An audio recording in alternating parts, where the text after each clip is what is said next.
we're going to end up with that C on the end of our anti-differentiation. That C is there because we don't know what differentiated out, that constant that differentiated out. We can find C, as I said yesterday, but we need some hints to do it.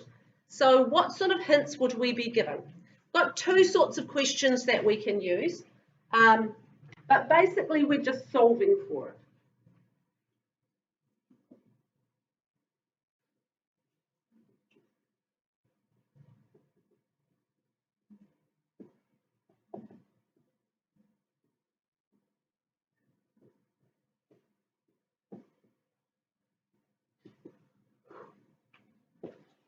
So let's have a look at an easy one.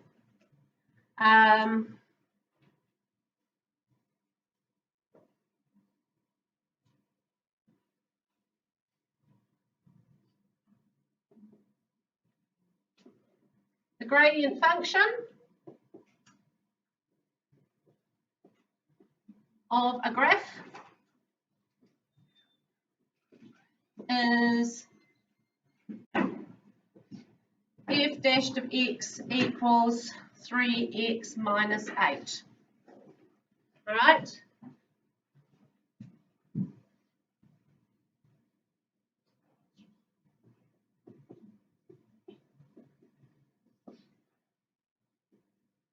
So that's our extra piece of information. That the point 14 is on the graph. Okay, so if we're going backwards and we've got the gradient function, what we are trying to do is find the equation of the graph. So this is a little bit different from find the equation of the tangent, which is a going forward one. We're actually trying to find that original one that we differentiated to get that. So if we anti-differentiate this, what will we get? What's the formula for anti-differentiating? Add 1 to the power, divide by the new power. And for a minus 8, add an x and a c. Right? So our equation, that was a straight line, is a quadratic. Now, that quadratic could be anywhere. We don't know where it is because we don't remember the last number is y, isn't it? When we draw a quadratic, that last number is our y lift. So we don't know where that quadratic sits on the axis. But we do know it goes through 1, 4. That means if we put 1 in here, the answer needs to be 4. So 4 must equal 3 1s squared divided by 2 minus 8 times 1 plus whatever that number is going to be to make that equal 4. So we've got 3 over 2 minus 8 plus c. How do we get it? Add everything to the other side. Plus 8 minus 3 over 2 equals c. 12 minus 1.5 is 10.5. C is going to be 10.5. So now this is our answer. The equation of the graph is 3x squared over 2 minus 8x plus 10.5, not c. All right? So that is a borderline achieved merit question. They're going to have harder ones though. They could ask an excellence question. It could go like this.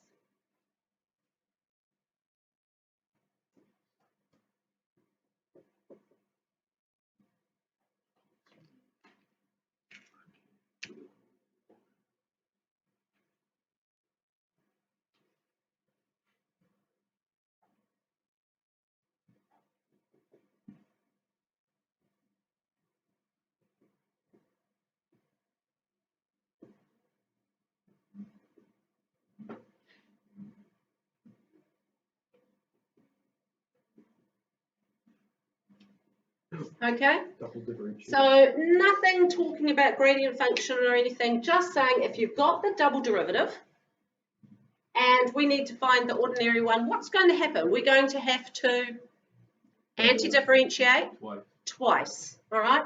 But we've got 2 hints, one for each step. So when we anti-differentiate this the first time, we'll get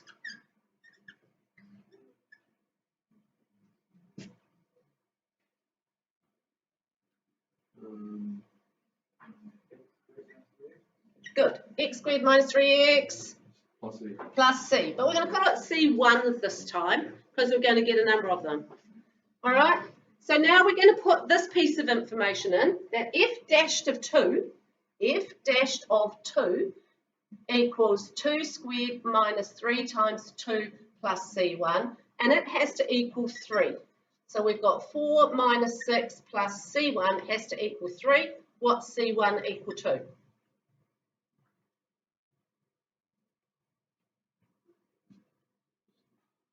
Four minus 6 is negative 2 plus something to get 5. 3. And I told you the answer, which is 5. My brain's thinking, my mouth's talking my brain instead of what's there. So negative 2 plus 5 is 3. So C1 is going to be equal to that. F dashed of x is going to be x squared minus 3x plus 5. Okay. Now we have to anti-differentiate again. We're only halfway there. Okay, so that's 50.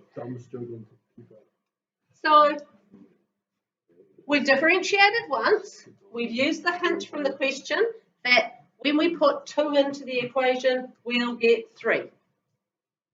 We've done that. So put 2 in, has to equal 3. So C1 must be 5 to make that work. Our next one we have to do is to anti-differentiate again. What do we get this time? Come on, be brave people. Quick before Angus gets in. X cubed. Not finished? Over 3. Minus 3 over 2.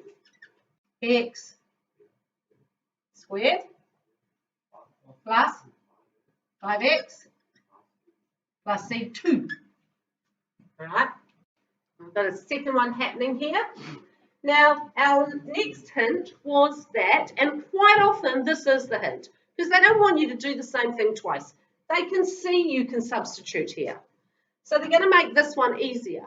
And it says if you put 0 in, the answer will be 5.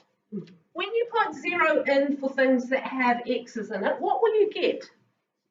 0, 0, 0, because you're multiplying by 0, right?